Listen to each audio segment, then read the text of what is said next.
नमस्कार दोस्तों, विशाल एपिक्स में मैं डॉक्टर विशाल चौरे आप सभी का सहृदय स्वागत करता हूं। सर्वप्रथम आप लोगों को सभी को गुरु पूर्णिमा की हार्दिक शुभकामनाएं और अपने गुरुजी को भी मैं कोटि कोटि नमन करता हूं। दोस्तों, गुरु पूर्णिमा श्री कृष्ण द्वैपायन वेद व्यास जी के जन्म दिवस पर ही बनाई जाती है, जिन्होंने हमें इतिहास, पुराण, वेदों को सब विभक्त करके एक नई रचना की है, जिसके कारण से हमारी पीढ़ी भगवान श्री वेद व्यास जी की ऋणी रहेगी, हमेशा ऋणी रहेगी। उन्होंने जो दिया है वो अद्वितीय है, अकल्पनीय है, जो हमारी पीढ़ी को मिला है इतिहास पुराणों के माध्यम से।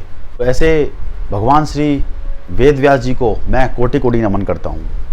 उनका आशीर्वाद हम पर सदैव बना रहे ताकि हम उनके पुराणों का अध्ययन कर सकें।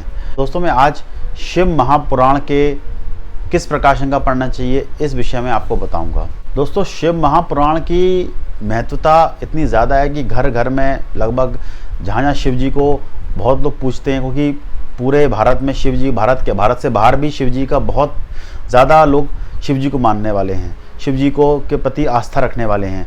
तो शिव जी के शिव महापुराण का अध्ययन लगभग हर घर में चलता है, हर घर में लोग उसको पढ़ते हैं, समय से पढ़ते आ रहे हैं। कई कथावाचक उसका पाठ भी कर चुके हैं, बहुत अच्छे तरीके से लोगों ने बहुत अच्छे तरीके से पढ़ा है। मेरे परिवार में भी मेरे पिताजी और माताजी हमेशा जब मैं छोटा था तो शिव महापुराण पढ़ा करते थे, मैं सुनता रहता था। तो बहुत लोगों के मन में ये प्रश्न रहता है कि शिव महापुराण की किस प्रकाशन का पढ़ना चाहिए, क्योंकि हमारे पिताजी कुछ और किसी प्रकाशन का पढ़ते थे जो हिंदी कॉमेंट्री थी।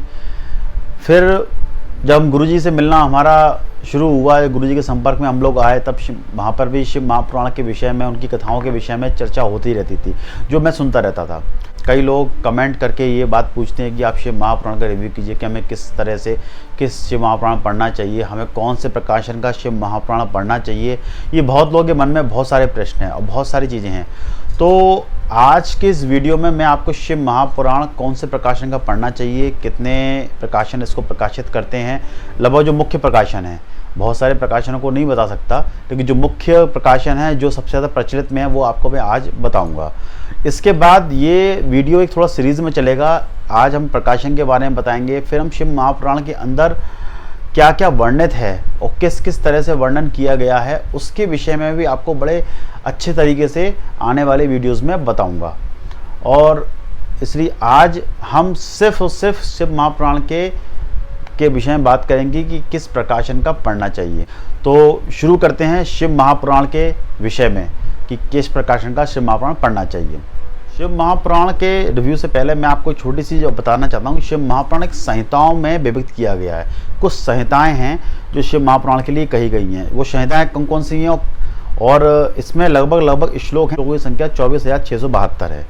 श्लोकों का संहिताओं का विभक्त किया गया है। तो ये संहिताएं कौन कौन सी हैं आप देखिए। पहले महात्म है विद्वेश्वर संहिता, रुद्र संहिता, इसमें प्रथम षष्ठी खंड, रुद्र संहिता, सती खंड, रुद्र संहिता, पार्वती खंड, रुद्र संहिता, कुमार खंड, रुद्र संहिता, युद्ध खंड, शत रुद्र संहिता, फिर कोटि रुद्र संहिता, उमा संहिता, कैलाश संहिता, वायव्य संहिता पूर्व भाग, वायव्य संहिता उत्तर भाग।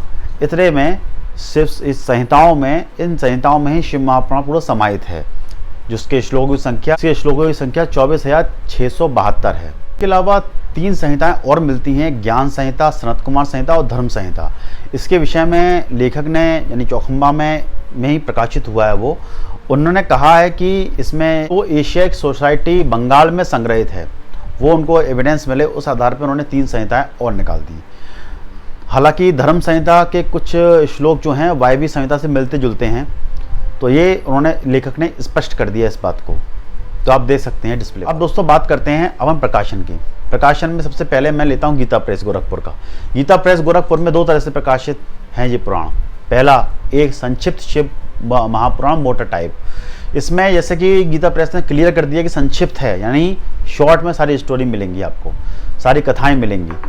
और शिव महापुराण ये संक्षिप्त मोटर टाइप का काफ़ी प्रचलित है, काफ़ी लोगों ने इसको पढ़ा है। लेकिन अगर उन्हें साफ साफ लिखा है कि शिव महापुराण में संक्षिप्त है, इसकी कथाएं कम मिलेंगी, तो मेरे हिसाब से मेरे को थोड़ा सा मज़ा नहीं आया पढ़ने में, क्योंकि मैं मूल टेक्स्ट पे ज़्यादा विश्वास रखता हूँ कि थोड़ा संस्कृत रहे, हिंदी रहे, तो काफ़ी उस चीज़ों में काफ़ी चीज़ें क्लियर हो जाती हैं और कथाएँ काफ़ी हद तक क्लियर हो जाती हैं।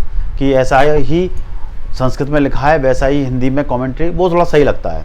तो जो पढ़ना चाहें वो ही पढ़ सकते हैं, ऐसा मैं नहीं कह रहा कि वो गलत है, वो भी अच्छा पुराण है लेकिन संक्षिप्त है। इसके बाद गीता प्रेस का ही एक जो मैंने अभी देखा, मैंने अमेजोन पे सर्च भी किया और देखा भी, उसके रिव्यूज़ भी देखे, और उन्होंने पूरा शिव महापुराण संस्कृत हिंदी में अलग से छापा हुआ है। लगभग काफ़ी बड़ा पुराण है, 2 खंडों में विभक्त है, पूर्व भाग और उत्तर भाग। तो वो भी आप ले सकते हैं, पढ़ना चाहें पढ़ सकते हैं, पूरा है, संस्कृत हिंदी दोनों अनुवाद सहित उन्होंने ये प्रकाशित किया है, तो वो भी आप पढ़ सकते हैं। दोस्तों तीसरा जो मेरे पास है, जो बचपन से मेरे पास, मैंने ग्वालियर से ख़रीदा था, ये चौखंबा संस्कृत प्रतिष्ठान का ब्रह्मानंद त्रिपाठी द्वारा रचित शिव महापुराण। ये बहुत काफ़ी मोटा है, एक ही खंड में उपलब्ध है, इसको पढ़ सकते हैं। इसको मैंने खुद पढ़ा हुआ है, अच्छा पुराण है, अच्छी कमेंट्री है। और इसके साथ साथ वेंकटेश्वर प्रेस होगी, इन्होंने लेखक ने लिख दिया कि वेंकटेश्वर प्रेस की शिव महापुराण से ही इन्होंने इस पुराण की रचना की है, और थोड़े से अपने और अच्छी तरह से उसको लिखने की कोशिश की। वेंकटेश्वर प्रेस की जो भाषा थी, लिपि थी, थोड़ी टफ थी, उन्होंने और सरल भाषा में इसको लिखा है। तो ये भी आप पढ़ सकते हैं, अच्छा किताब है, पर इसके अंदर ये थोड़ा सा एक ही खंड में है और काफ़ी बड़ा है, तो ये आसानी से आपको मिल जाएगा इंटरनेट पे भी, और आप डायरेक्ट चौखंबा से मंगवा सकते हैं। प्रिंटिंग की तो प्रिंटिंग भी इसकी काफ़ी अच्छी है, देख सकते हैं। बस ये है कि ये लैंडस्केप में है और आपको पढ़ने में जैसी आपको सुविधा लगे आप इसको पढ़ें। दोस्तों इसके बाद जो मैं सबसे ज़्यादा प्रेफर करूँगा वो है चौखंबा कृष्णदास एकेडमी का शिव महापुराण। ये पूरा फुल पुराण है। इसकी खासियत क्या है मैं आपको बताता हूँ। और इसके जो लेखक हैं वो हैं आपके S.N. खंडेलवाल, भाषा टीकाकार, जिन्होंने इसकी पूरी भाषा टीका की हुई है। और इस पुराण की सबसे खासियत जो है मैं आपको बताता हूँ क्या है। इस पुराण को मैं ये पुराण लगभग सारे पुराणों से थोड़ा सा अलग है। कारण क्या है, इसमें 3 संहिताएं जो मैंने आपको बताई थी, ज्ञान संहिता, सनत कुमार संहिता और धर्म संहिता, ये इसमें समाहित हैं। उनको मेरे जो किसी शिव महापुराण के जितने पुराने प्रकाशक जितने भी हैं उनमें ये समाहित नहीं है। तो अच्छा है कि अपन को अलग से कुछ पढ़ने को मिला।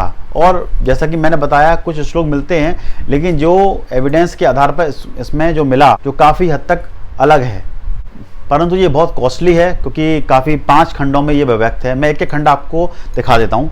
जैसे कि ये प्रथम खंड है, ये प्रथम खंड है। प्रथम खंड में ज्ञान संहिता और सनत कुमार संहिता है, देख सकते हैं प्रथम खंड। सेकंड खंड जो है ये आपका धर्म संहिता है। धर्म संहिता द्वितीय खंड है, इसके अंदर ये भी अच्छा है, ये आपको थोड़ा अलग से मिलेगा।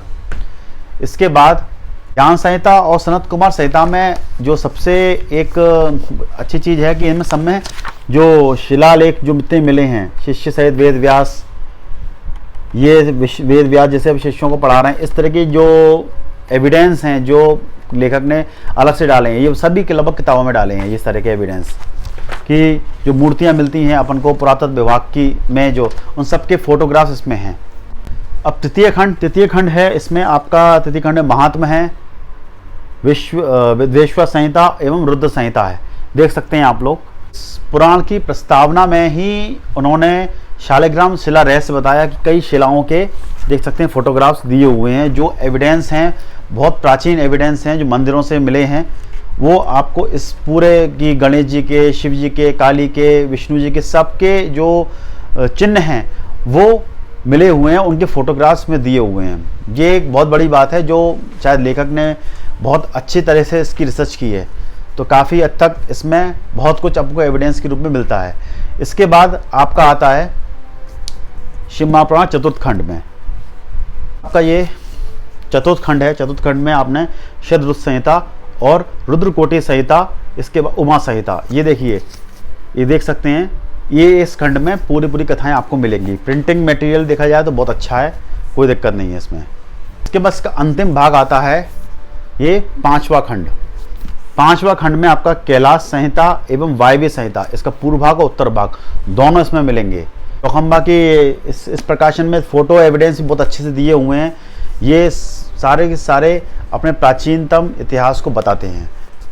दोस्तों प्रिंटिंग मटेरियल की बात की जाए तो चौखंबा की प्रिंटिंग बहुत अच्छी है। आप डिस्प्ले पर देख सकते हैं कि किस तरह की प्रिंटिंग है उसकी।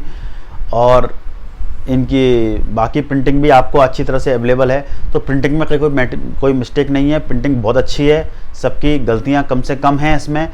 तो मैं प्रेफर करूंगा कि अगर आप शिव महापुराण अच्छे से पढ़ना चाहते हैं, पूरा पढ़ना चाहते हैं, बादशाह टीका सहित पढ़ना चाहते हैं, तो आप चौखंबा कृष्णदास एकेडमी का ही मैं सबसे ज़्यादा प्रेफर करूंगा।